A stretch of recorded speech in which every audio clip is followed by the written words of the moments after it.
We're following breaking news now from D.C. The president is ordering his administration to prepare a detention center at Guantanamo Bay, Cuba. He says it would hold up to 30,000 migrants living illegally in the U.S.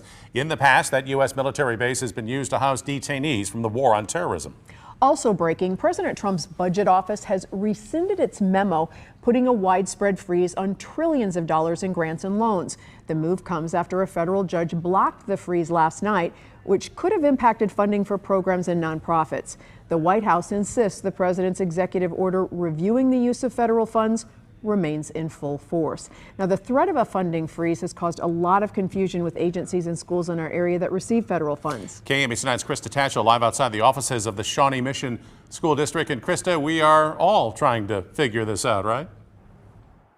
Yeah, the words that local agencies gave me today, chaotic and confusing. That's how they feel trying to navigate this federal freeze. They say it could affect thousands in the metro of all ages.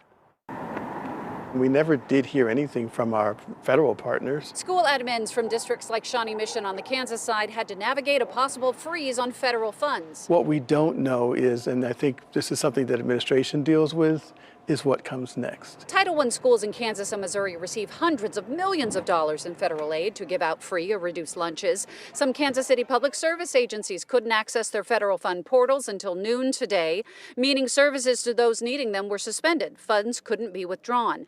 Those online portals did reopen at noon. Kansas State Representative Sharice Davids calls the freeze irresponsible. Putting in jeopardy some of the basic services that folks are accessing is not helping people afford their groceries. The freeze doesn't affect SNAP funds or personal food aid. Head Start, Meals on Wheels, student loans, farmers, rental assistance, or Medicaid will continue to receive federal funding. Well, I think it's a review time.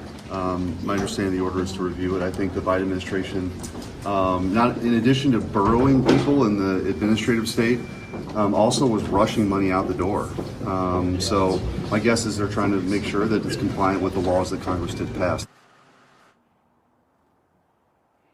White House Press Secretary Karoline Leavitt said in a tweet this afternoon the memo was rescinded, but not the freeze on federal funds. The injunction to halt the freeze ends at 5 p.m. on February 3rd.